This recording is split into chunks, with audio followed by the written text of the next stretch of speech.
Cheers, any buckaroos. How the heck are you? I am Tom the Beer Whisperer. Who would I else would I be? No, I'm not really here, right? Just trying to create a mood, man. It's late in the evening. Anyways, so I think I got one more left, actually. I bought this a few weeks back, but I thought I better use it. It's the Bell's Double Two Hearted, the Great Big Double IPA, Double American IPA, it says, at 10%. Let's go ahead and my lighting director is having issues over here. anyways, I digress.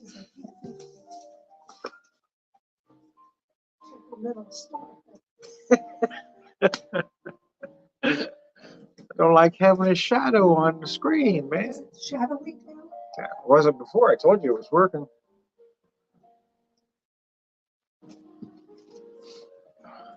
I think that makes a difference.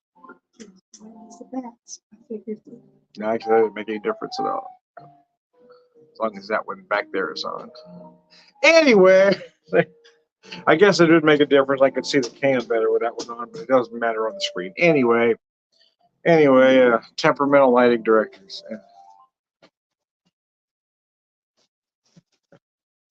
Anyway, double too hard. Bell's double too hard. Yeah, I bought this a few weeks back when we had some really hot weather, but I didn't get around to drinking them all. Just realized I had a couple left in there, so I thought I'd better kind of finish them up, or at least one of them up tonight. Oh, mercy. Pours nice. It is big and malty, as you would expect it to be. Let me see if that's working over here. Oops, wrong button. There we go. Change that real fast, and then we're back in business, I do believe. Anyways.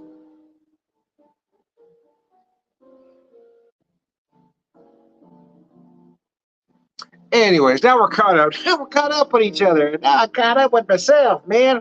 I lost myself, but then I found myself. Anyway, big malty on the nose. A little bit sweet. Certainly a lot of citrus going on. I'm going to find some grapefruit. I feel some tangerine in there as well. A classic double, or again, it's big and malty. It's not really the case with most double IPAs these days. Got that, look at that color, that nice kind of amber-ish. Remember the days when every double IPA was kind of like a dark amber. then they became, double red IPAs. Remember the old Pursuit of Hoppiness? That was a great beer. Springfield Brewing Company had their Imperial Hop Lobster, which was freaking amazing. Way back when.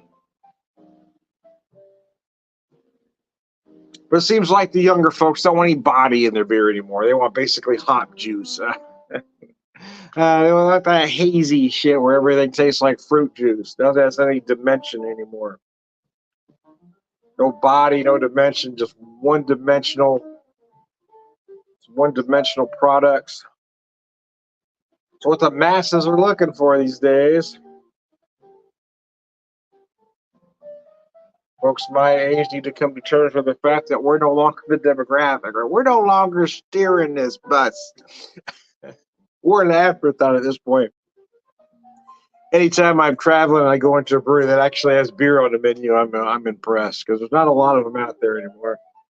Everybody's doing 20 different seltzers, sours, and pastry, this, that, or the other.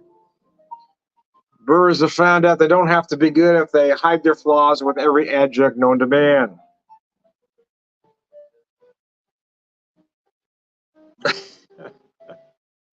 But there's a few out there that still know what they're doing. I love going to breweries like KC Beer Co. in Kansas City, for instance, that specializes in German styles. You can't hide flaws, man. You either got to brew good beer or not, because people are going to be able to tell. If you're doing a classic style, it's either done right or it isn't.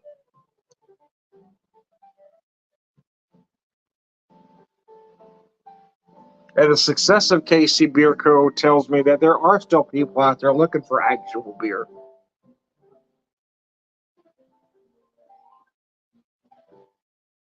And there's others. There's certainly others for sure. Springfield as a whole is a very trendy market. Whether we're talking about breweries or restaurants, it's very trendy. They're very fickle here in Springfield, Missouri. They will love you for a short time and then drop you for no reason other than there's a new trend. So the breweries that tend to be successful, and there are some exceptions, but the breweries that tend to be successful are those that one that stays with the trends. But again, like I said, there are some exceptions.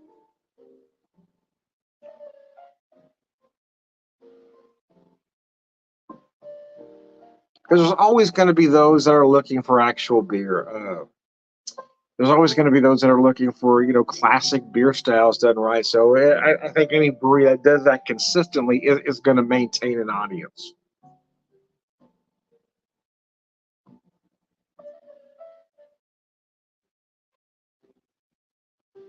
Not that I necessarily have anything against, 100 different kinds of seltzers or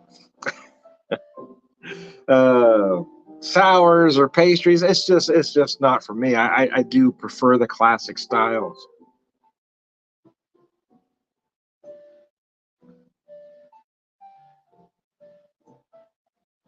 But I think breweries that do cater to trends need to be careful and understand that at some point they're going to miss the boat, and that's the problem with Springfield audiences as a whole is again they're very fickle. They will drop you in a second without any warning.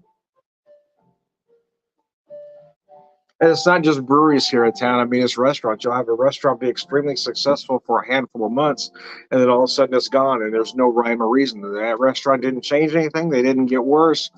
They didn't get better. They just didn't change anything, and that's what this market is like.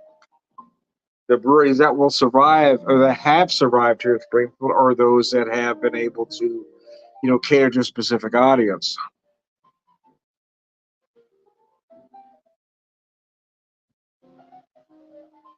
But if you're relying on trends, it's one of those things. If you live by the sword, you got to die by the sword. At some point, you may miss that trend, and next thing you know, you're forgot about, and you're out of business.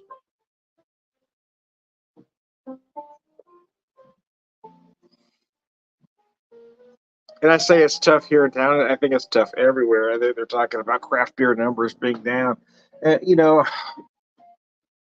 People have been talking about a craft beer bubble bursting for at least the last decade and a half that I'm aware of. I mean, I've known folks in the craft beer, I wouldn't say business, but in the craft beer world that have been saying the craft beer bubble is going to bust for at least a decade and a half now. They've been saying it every year like clockwork. And now they're going, no, look, we were right. No, you weren't right. You were wrong. You've been wrong every year. And even now the craft beer bubble didn't burst. Things change, trends change, and it's been like that since the beginning of time. I mean, back in the late 80s into the early 90s, when you start seeing the craft or microbreweries, as we called them back then, start popping up, then you start seeing a whole lot of brew pubs start popping up everywhere. But then by the late 90s, that kind of fizzled again. Late 90s into the 2000s, that kind of fizzled. You saw a lot of them go out of business. And then you saw a lot of them start reopening again back about, between 2010 and 2012 again. And there was a big influx. A lot of craft breweries popped open, and a lot of them did well, as some did. And that's kind of where we are with the state of craft beer today is, hey, some we're going to make it and some aren't. It's really that simple.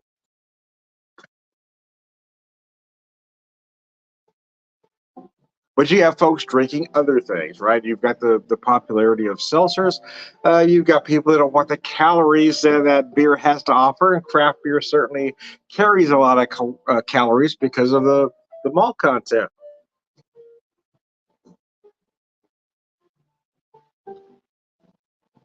But again, we've all seen that from the beginning of time. Right now, as a whiskey drinker,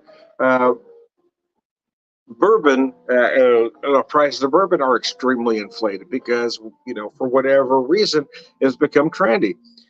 A couple years from now, it's not going to be, and you're going to you're going to be back being able to buy Buffalo Trace for $25 a bottle again.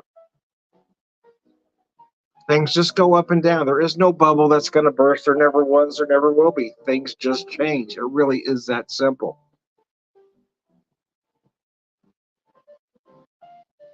Is there a market that can sustain the amount of craft breweries that there are today?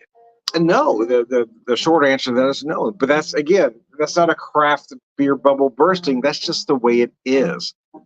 You're going to always have this influx of things opening up. You're going to have things shut down. It's just the way it is. There isn't a bubble bursting. Sometimes it's more of just a correction. Things just kind of right themselves. The business that have been doing a good job catering to their public and treating their employees, well, those are the ones that are going to survive. And the ones that don't aren't. It really is that simple. You treat your employees well, where they're going to back you. They're going to be right there with you. And your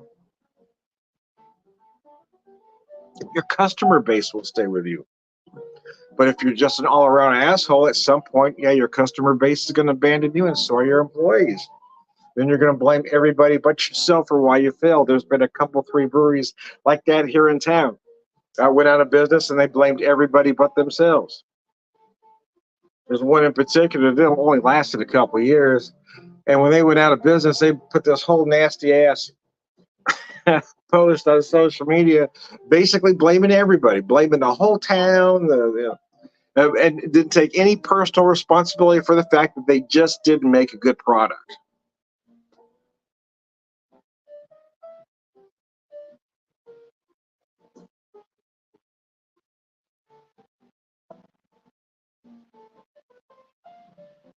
However, there's always a way to reinvent yourself, right? So, if you want to try again, but just do a little smarter next time. Make a good product, people will come back. It really is that simple. If you treat your employees well, that will help create a loyal customer base. And again, everything is kind of a snowball. It will keep working in your favor as long as you do those things right. You consistently put out a quality product. You treat your employees well. That helps create that loyal customer base, and it's a win-win for everybody.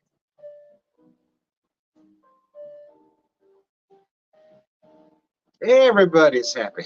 Everybody happy now. Is everybody happy? Anyways, I digress.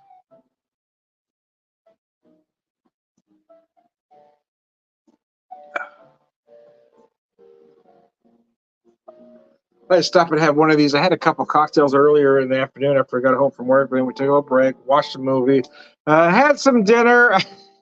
Had some dinner.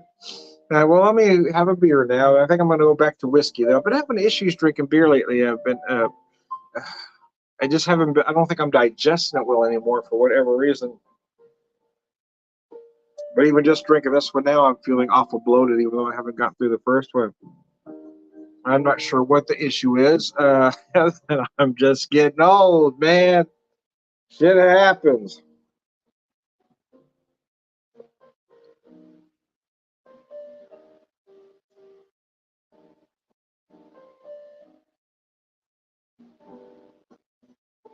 As I'm now closer to 60 than 55. I mean, I'm on the wrong side of 50 at this point, but there isn't any slowing down that train once it gets started, man.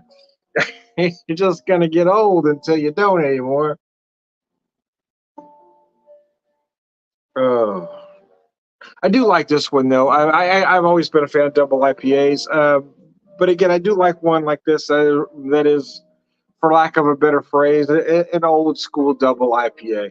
It's big, it's bold, it's in your face. It's not trying to be fruit juice. It's not trying to be friendly. It is there. It is great big, and it is telling you, hey, I'm here.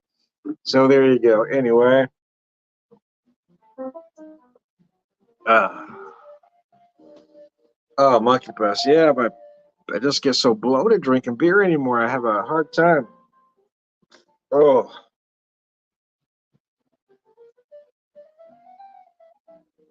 Oh, onion. Had a very strong onion earlier. There it came back at me. It was an onion, man. Boy, aren't you glad you ate in this room? Oh my goodness. Oh man.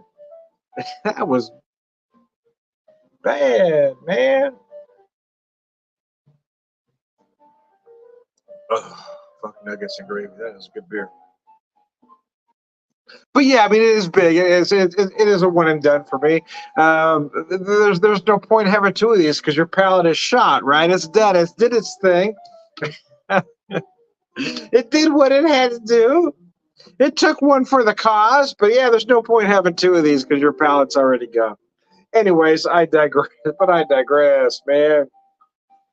I think rather than doing long videos, I may do a couple, two or three more, just short ones. Anyway, instead of doing that long, 45-minute video like I tend to do sometimes, or hour in some cases. I'm just going to have a beer, relax a few minutes, and come back with something else. It is a Saturday, and I finally have a day off tomorrow, so trying to get it out of my system now and relax, burn that stress off. Anyway,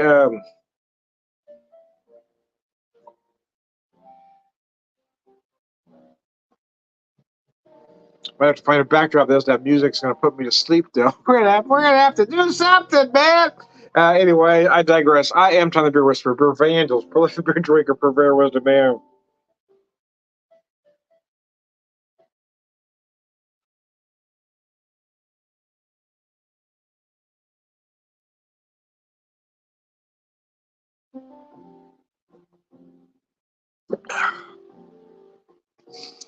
Biscuits. That's going to hurt later. All around good guys, launch you.